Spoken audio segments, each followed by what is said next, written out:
My son Ryan called to uninvite me from his beach wedding because his fiancée Ashley doesn't feel comfortable with me there. I hung up the phone, poured myself a glass of wine, and started planning the most viral wedding video of the year. If you're watching this, subscribe and let me know where you're watching from. Let me back up and tell you how I, Margaret Williams, 62-year-old retired high school principal, became the most talked about mother-in-law on social media in 3 days flat. It started Tuesday morning when my phone rang. "Mom, we need to talk," Ryan said, using that tone he'd perfected since childhood when he was about to disappoint me. "What's wrong, sweetheart?" "Ashley and I have been discussing the wedding. And well, she's really stressed about everything being perfect. You know how brides get." I knew where this was heading, but I let him dig his own grave. "And?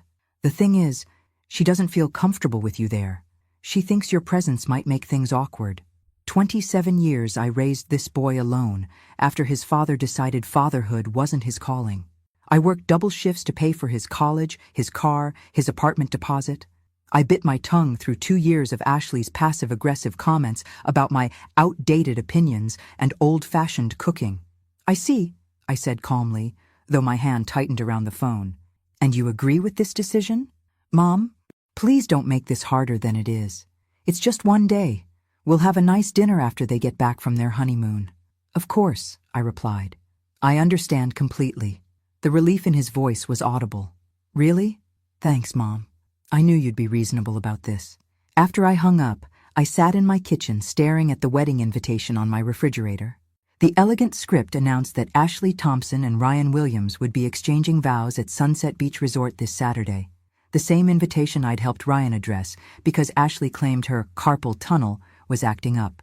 I removed the invitation, tore it in half, and threw it in the trash.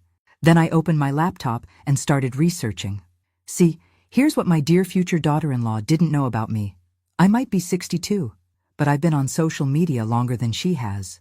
I taught high school for 30 years, which means I've dealt with entitled teenagers and their drama for decades. Ashley Thompson Williams was about to learn that this old dog knew a few tricks she'd never seen. But first, I needed to make a phone call. I called my sister Sandra at 8 a.m. sharp the next morning. Sandy's always been the wild one in the family, the one who never met a scheme she didn't like. "Maggie? What's wrong? You never call this early unless someone's dead." "Not dead, just disowned. Ryan uninvited me from his wedding." "He did what? That little weasel? After everything you've done for him?" I told her the whole story while she made appropriately outraged noises. Sandy's 2 years younger than me, but acts 20 years younger, which made her perfect for what I had in mind. "So what's the plan?" she asked when I finished. "Because I know you've got one. You've got that calculating voice you used when the Patterson kid tried to cheat on his SATs. I need you to do some reconnaissance for me. Ashley Thompson, age 28, works at Morrison Marketing downtown. I need to know everything about her daily routine. Maggie Elizabeth Williams, what are you planning? Nothing illegal, just information gathering." There was a pause. "This is about more than the wedding, isn't it?" She was right. For 2 years, I'd watched Ashley systematically isolate Ryan from his family and friends. She'd convinced him that I was too critical, and his college buddies were immature. Every holiday became a negotiation where Ashley's comfort came first. Every family dinner included subtle digs about my cooking, my house, my life choices. I'd stayed quiet because I didn't want to lose my son. Apparently, I lost him anyway. "Sandy, what would you say if I told you I had a video that might interest the wedding guests?" I'd say, "Tell me more." Saturday morning, I was having coffee at Brewster's Cafe downtown. You know, the one with the outdoor seating. I was minding my own business when I saw Ashley meet someone. A tall man with dark hair, not Ryan. "Oh, Maggie, please tell me you didn't." I didn't plan it, but when I saw her practically climbing into this stranger's lap in broad daylight, 2 days before her wedding, well, I thought someone should document it. The truth was, I'd been following Ashley for 3 days. Something about her smug confidence when she'd answered Ryan's phone the night he called to uninvite me had rubbed me the wrong way. Ashley was too sure of herself, too certain she'd won. I'd learned a long time ago that people who are hiding something usually reveal it when they think no one's watching. "You got it on video?" 47 minutes of Ashley Thompson being very, very friendly with someone who definitely isn't my son. Sandy laughed. a sound that reminded me why we'd been trouble together as teenagers. "What do you need me to do?" "Meet me at the mall tomorrow. We're going shopping for the perfect wedding gift." Thursday morning, Sandy and I met at Riverside Mall like two suburban housewives planning a garden party instead of what could generously be called strategic revenge. "So what's our cover story?" Sandy asked as we walked past the fountain where teenagers were taking selfies. "We're not spying. We're shopping for wedding gifts." Very thoughtful, personalized wedding gifts. We'd driven past Morrison Marketing that morning, confirming Ashley's schedule. She left for lunch at exactly 12:15 p.m. and returned at 1:30 p.m. every day. According to the receptionist, Sandy had charmed with a story about wanting to surprise Ashley with flowers. The man from the cafe video was Jake Patterson, which I'd learned from doing what any reasonable person would do. I followed them. Jake owned a fitness studio 3 blocks from Ashley's office, married according to his Instagram. 2 kids, wife named Jennifer who posted inspirational quotes and family photos daily. "This is getting complicated," Sandy said, as we settled into a coffee shop across from the gym. "It's about to get simple. Look." Ashley emerged from the gym at 2:45 p.m. wearing workout clothes that cost more than my monthly electric bill. Her hair was perfectly styled, despite allegedly just finishing a workout. She checked her phone, looked around carefully, then walked to a black SUV parked in the alley. Jake appeared 5 minutes later, casual as anything, and got into the passenger seat. "They're not even trying to be discreet," Sandy muttered. I raised my phone and started recording again. Why should they? Who's going to tell? Ashley's convinced everyone that I'm a bitter old woman who resents her happiness. Ryan would never believe anything negative about his precious fiancée. The SUV pulled out of the alley and drove toward the residential district. I'd already mapped this route yesterday. They went to a small apartment complex on Maple Street, Unit 214, where Jake apparently kept a second residence that his wife didn't know about. We're following them? We're taking a scenic drive. If we happen to see something interesting, well, that's just lucky timing. 20 minutes later, we sat in my car watching Ashley and Jake disappear into the apartment building. I made a note of the time. 3:17 p.m. They'd been doing this for weeks, according to my observations. Every Tuesday and Thursday like clockwork. "Maggie, what are you going to do with all this?" I looked at my sister, remembering how she'd held my hand through Ryan's father leaving, through every school play and baseball game when I'd been the only parent cheering. Sandy had been there for every milestone, every crisis, every moment that mattered. Now my son was marrying someone who thought I wasn't worth including in his wedding. I'm going to give them exactly what they deserve, a wedding video they'll never forget. Friday evening, I sat in my home office editing video footage like a filmmaker preparing for the Oscars. Technology might change, but the skills I'd learned making year-end presentations for the school board transferred beautifully to creating what I was now calling my wedding gift. The doorbell rang at 7 p.m. Ryan stood on my porch holding a bottle of wine and wearing a guilty expression. "Mom, can we talk?" I let him in, noting how he avoided eye contact and headed straight for the kitchen where we'd had every serious conversation of his life. "I brought your favorite wine," he said, setting the bottle on the counter. "Bribery wine. This must be serious." He had the grace to look embarrassed. "I know yesterday was hard. Ashley feels terrible about how everything came out. I'm sure she does. The thing is, her family's very formal.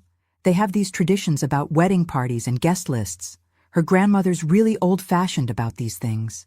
Each lie came easier than the last. I'd met Ashley's grandmother exactly once.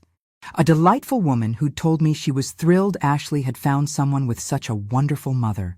Apparently that conversation had never made it back to Ashley. "Ryan, sit down." He perched on the bar stool like a guilty teenager.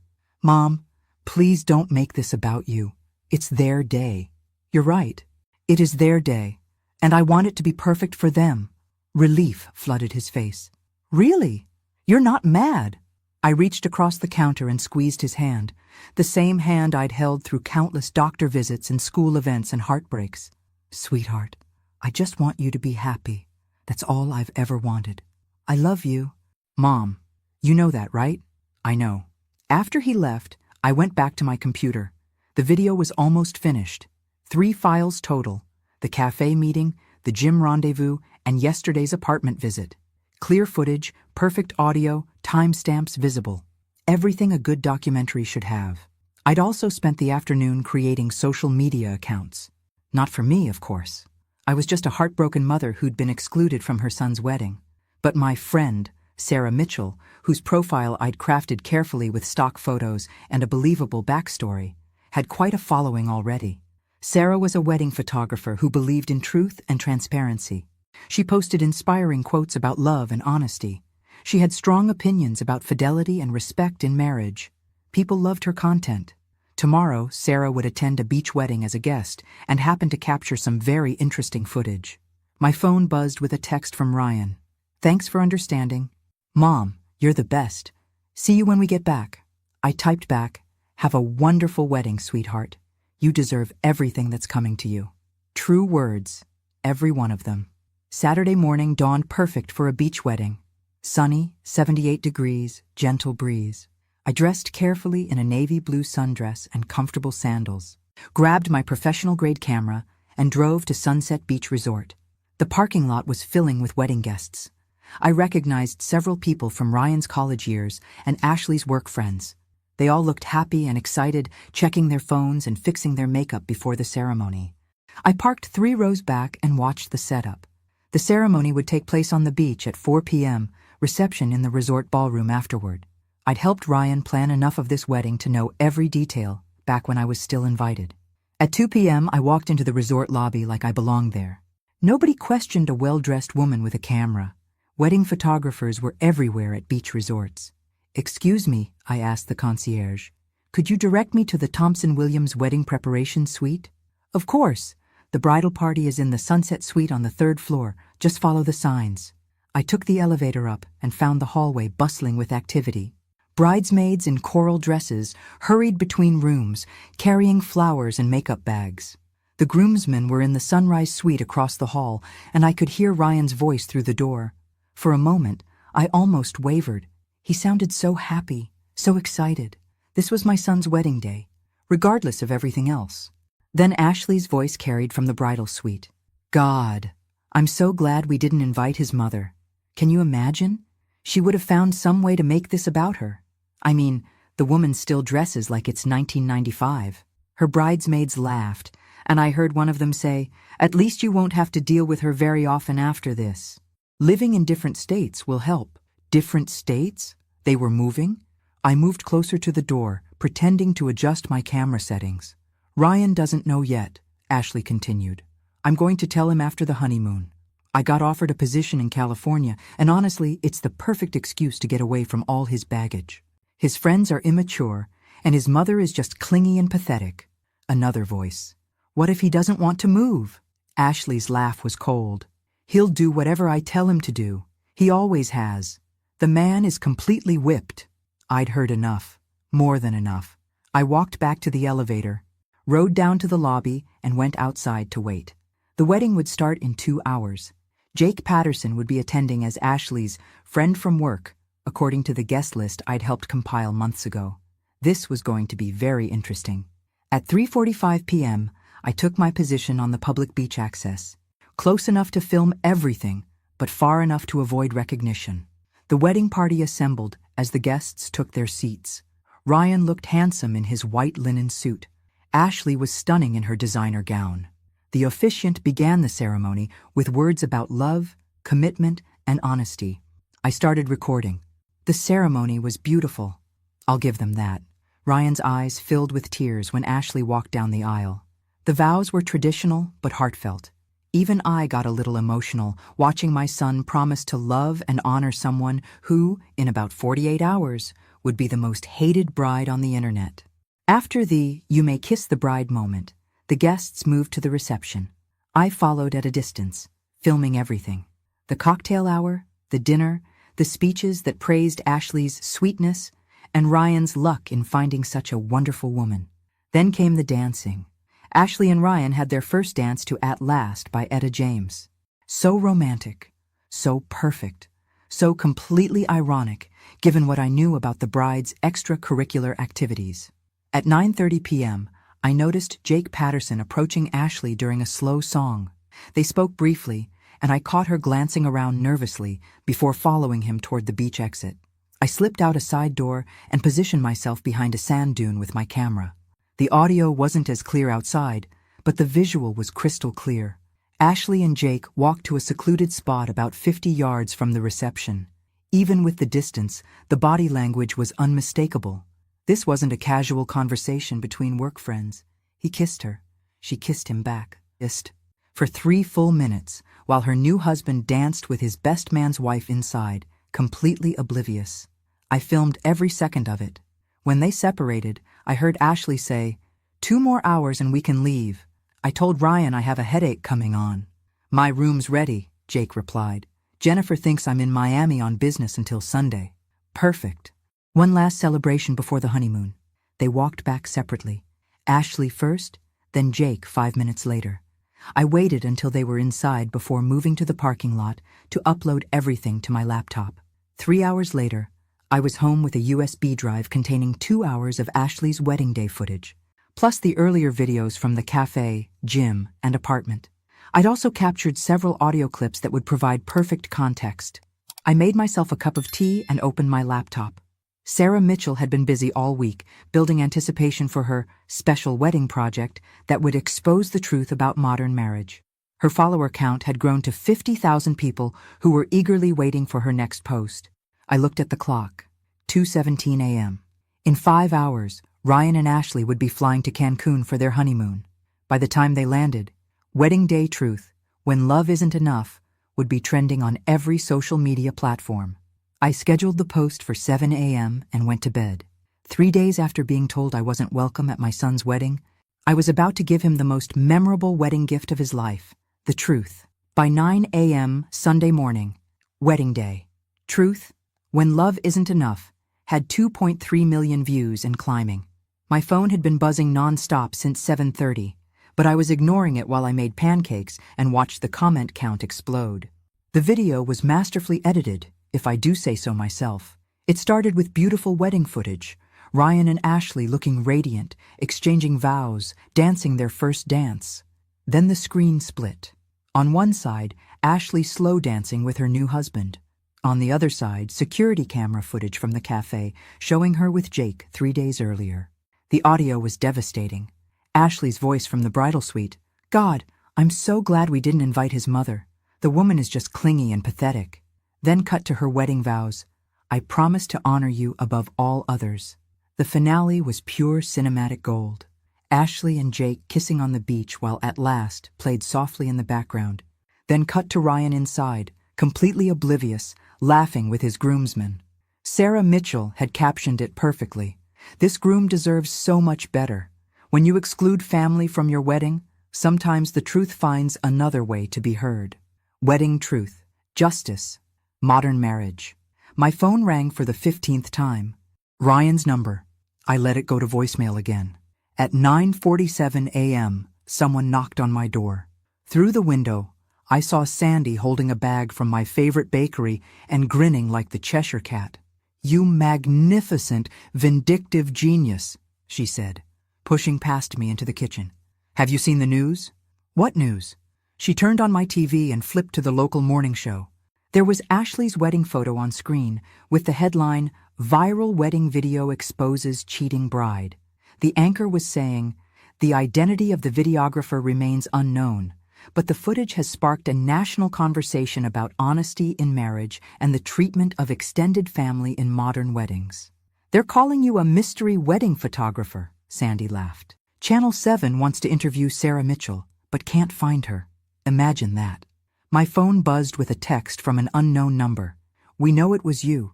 Delete the video or there will be consequences." I showed Sandy the text. "Looks like Ashley's not enjoying her honeymoon. What are you going to do?" "Nothing. I'm a grieving mother who was excluded from her son's wedding. What would I know about viral videos?" The doorbell rang again. This time it was Jennifer Patterson, Jake's wife. I recognized her from her Instagram photos, but she looked nothing like the smiling woman who posted motivational quotes. Her eyes were red, her hands shaking. "Mrs. Williams, I'm Jennifer Patterson. I think we need to talk." I invited her in, offered coffee, and waited for her to speak. "My husband's in that video," she said quietly. "I've suspected something for months, But seeing it like that, with the timestamps, she broke down completely. "I'm so sorry," I said, and meant it. "I never intended for innocent people to get hurt." "You did the right thing," she said through her tears. "My children deserve better than a father who lies. Your son deserves better than a wife who cheats." "How long has this been going on?" "At least 3 months that I know of." Jennifer nodded, wiping her eyes. "The apartment on Maple Street. I found the lease agreement in his desk. It's been 6 months." 6 months. Ashley had been planning this wedding, accepting gifts, letting people spend thousands of dollars on travel and accommodations, all while maintaining a second relationship. "What are you going to do?" I asked. "I already filed for divorce. My lawyer says the video is admissible evidence. Jake's going to lose everything." She looked at me directly. "Thank you for giving me the truth. It couldn't have been easy, knowing it would hurt your son too." After she left, I sat in my living room staring at my phone. 17 missed calls from Ryan, 12 from Ashley, 6 from numbers I didn't recognize. The video had 4.1 million views now. My phone rang again. This time I answered. "Mom." Ryan's voice was broken. "We need to talk." Ryan arrived at my house Monday evening, looking like he'd aged 5 years in 2 days. His honeymoon tan couldn't hide the exhaustion in his eyes or the defeat in his shoulders. "The whole resort knew," he said, slumping into my kitchen chair. People were staring, whispering. Someone recognized Ashley from the video and asked for her autograph. Can you believe that? They wanted her autograph. I poured him coffee and waited. Sometimes the best thing a mother can do is just listen. Ashley's convinced you hired a private investigator. She thinks this was all planned, that you've been stalking her for months. And what do you think? He looked at me with red-rimmed eyes. I think my mother wouldn't do something this cruel just because her feelings were hurt. The accusation stung, but I kept my expression neutral. "Ryan, do you think the video is fake?" "No. God, no. That's the worst part. It's all real, isn't it? Every single second." I reached across the table and took his hand. "I'm sorry you had to find out this way." "Are you? Are you really sorry, Mom? Because part of me thinks you're enjoying this." His words hit harder than I expected. Was I enjoying it? Watching Ashley's perfect image crumble, seeing her lose control of the narrative she'd so carefully constructed? Maybe I was enjoying it a little. "I'm sorry you're hurt," I said carefully. "I'm sorry you married someone who doesn't respect you. I'm not sorry the truth came out." She says it didn't mean anything. Jake was just helping her work through cold feet. The physical stuff was just stress relief. "Ryan, I know how it sounds, but people make mistakes. Marriage is about forgiveness, right?" I stared at my son, this grown man who still wanted to believe in fairy tales. "Sweetheart, she's been having an affair for 6 months. She kept an apartment. She planned to tell you about moving to California after the honeymoon without discussing it with you first. This wasn't cold feet or stress relief. How do you know about California?" I told him about overhearing the conversation in the bridal suite. His face crumpled as each detail sank in. "She had it all planned out," he whispered. "The move, cutting ties with everyone here, with you. Yes, the job offer in California is real. She accepted it 2 weeks ago. She was going to present it as a surprise opportunity we couldn't pass up." We sat in silence for several minutes. Outside, the streetlights were coming on, and I could hear the neighbor's dog barking at something in their yard. "Mom, I need to ask you something, and I need you to be honest." "Okay. Did you make that video?" I looked at my son, really looked at him. The little boy who used to come running to me with scraped knees and hurt feelings. The teenager who'd trusted me to help him navigate his first heartbreak. The young man who'd called me every Sunday until Ashley decided those calls were too much. "No," I said. "I didn't make that video." It was technically true. Sarah Mitchell made the video. Relief flooded his face. "I knew it. I told Ashley you weren't capable of something like that." "Ryan, what are you going to do?" "I don't know. She wants to work on things. She says if we move to California, we can start fresh, away from all this drama." "And what do you want?" He was quiet for a long time. "I want to trust my wife. But every time I look at her, I see that video. Her laughing about you, kissing him, planning to control my life without even asking what I wanted. Then you have your answer." "Do I? Because I feel like I'm losing everything at once. My marriage, my trust, Maybe my relationship with you too if you really did this. You're not losing me. Sweetheart, you never could. He hugged me before he left, holding on longer than he had in years. I love you, Mom. Whatever happens next, I need you to know that. After he drove away, I opened my laptop. The video had 8.2 million views. Sarah Mitchell had gained 200,000 followers, and Ashley had been tagged in approximately 50,000 comments. None of them supportive. Sometimes the truth is cruel, but it's still the truth. Wednesday morning brought an unexpected visitor. Ashley stood on my doorstep wearing oversized sunglasses and a baseball cap, looking nothing like the confident woman who'd excluded me from her wedding 4 days ago. "We need to talk," she said, pushing past me into my house without invitation. "Come in," I said to her retreating figure. She paced my living room like a caged animal. "You've destroyed my life.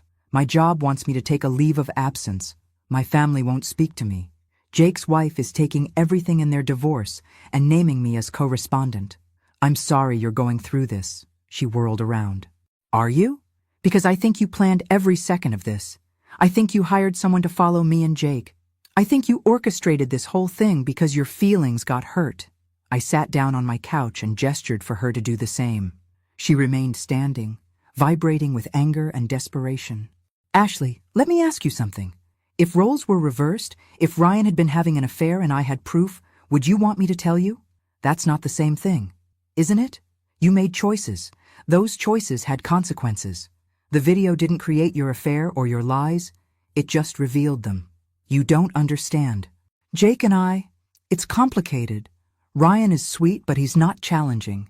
He doesn't push me to be better. Jake does. So you married the wrong man. I married a good man. That should be enough."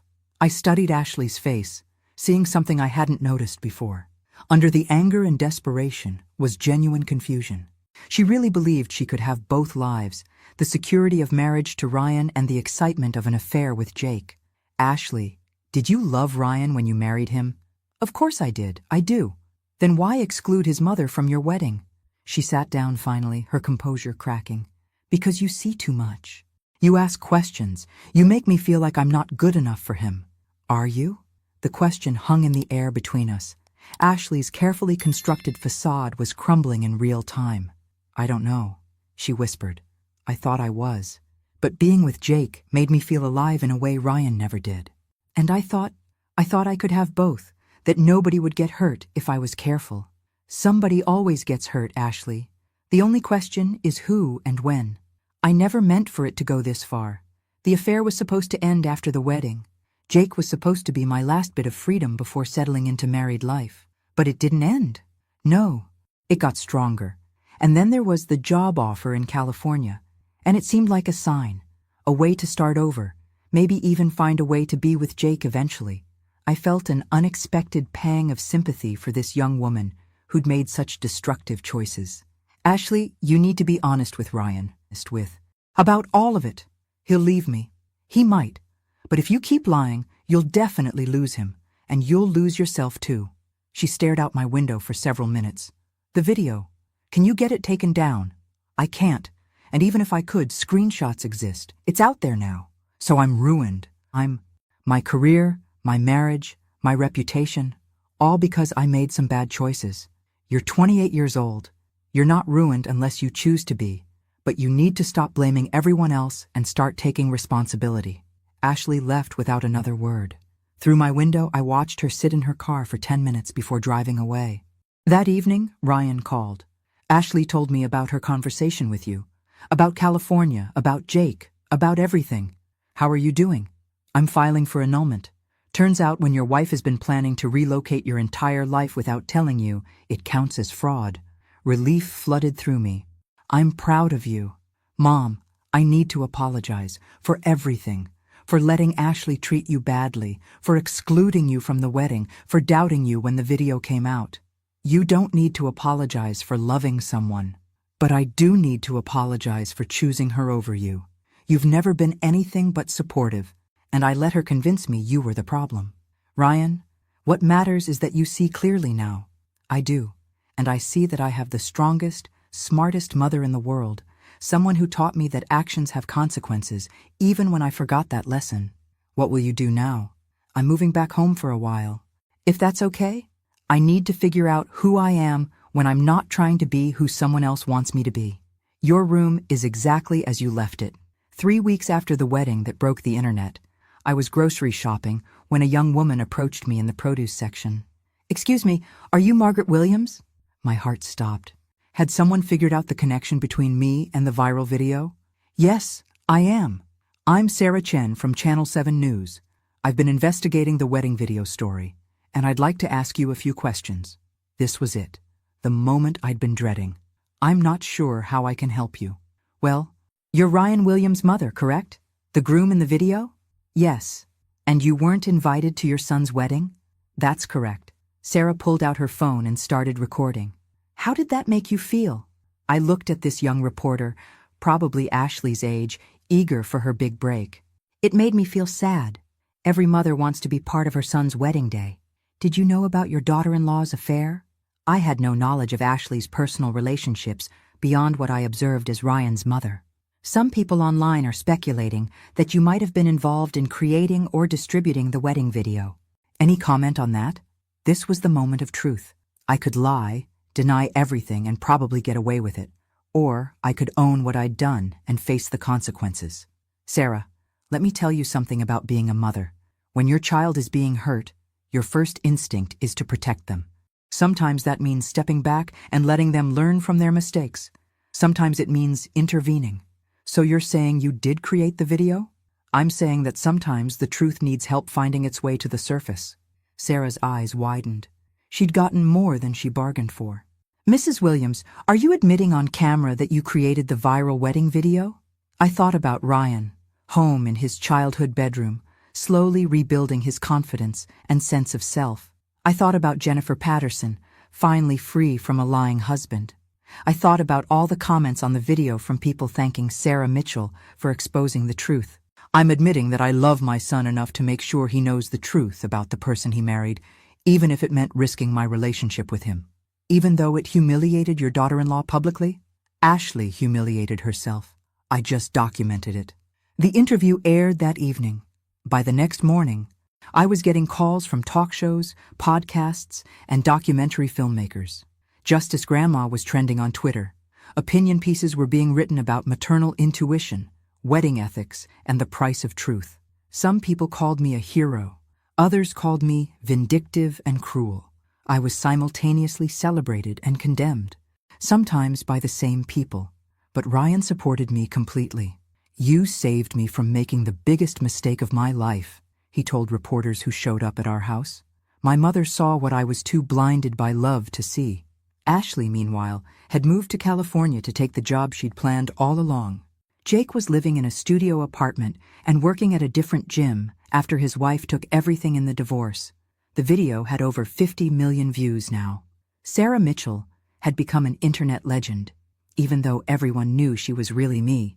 And I felt something I hadn't expected. Peace. For the first time in 2 years. I wasn't walking on eggshells around my son's girlfriend. I wasn't pretending to like someone who treated me with contempt. I wasn't enabling a relationship built on lies and manipulation. The truth had set us all free, even if freedom came at a cost. 6 months later, Ryan was doing better than I'd seen him in years. He'd started therapy, reconnected with old friends Ashley had systematically alienated, and begun dating a lovely woman named Emma, who actually seemed to enjoy my company. The viral video had become a case study in digital ethics classes and a cautionary tale about social media's power. I'd been interviewed by news programs, podcasts, and even a documentary crew. The story had been optioned for a Netflix movie, though I doubted they'd capture the complex emotions behind what looked like simple revenge.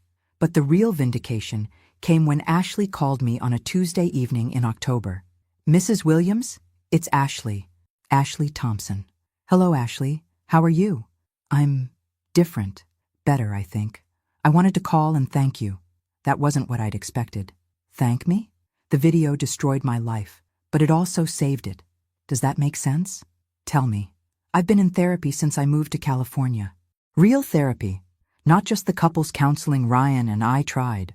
And I've realized that I was living someone else's version of what my life should look like. The perfect wedding, the successful husband, the suburban house. None of it was actually what I wanted. I sat down, phone pressed to my ear. What do you want? I want to be someone who tells the truth, even when it's hard, especially when it's hard. I want to be someone who doesn't need to sneak around, or lie, or manipulate people to feel alive. And are you becoming that person? I'm trying. I ended things with Jake permanently.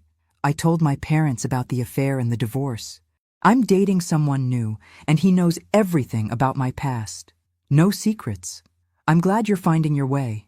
Mrs. Williams, I need to apologize. Not just for the affair, but for how I treated you.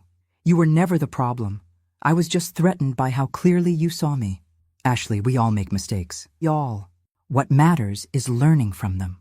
I've learned that you can't build a life on lies, no matter how pretty those lies look from the outside. And I've learned that mothers who ask hard questions are usually worth listening to. After we hung up, I sat in my kitchen thinking about the strange journey that had brought us all to this point. An excluded mother, a viral video, a marriage destroyed, lives changed forever. Had I done the right thing? The question had kept me awake for months. Ryan was happier and more confident than he'd been in years. Ashley was learning to live authentically. Jennifer Patterson had remarried and looked genuinely content in her social media posts. Even Jake, according to mutual friends, was working on himself and trying to rebuild his relationship with his children. Sometimes the truth burns everything down. But sometimes that's exactly what needs to happen for new growth to begin. The video still played occasionally on social media, usually accompanied by debates about privacy, family loyalty, and the price of justice. But I'd stopped reading the comments. I knew what I'd done and why I'd done it. I'd protected my son the only way I knew how. And in the end, isn't that what mothers are supposed to do? My phone buzzed with a text from Ryan. Dinner Sunday? Emma wants to learn how to make your famous lasagna. I typed back, perfect. I'll teach her all my secrets. Some secrets are worth sharing. Others are worth exposing. The trick is knowing the difference. And sometimes, if you're very lucky and very careful, the truth sets everyone free. Thanks for listening. Don't forget to subscribe and feel free to share your story in the comments. Your voice matters.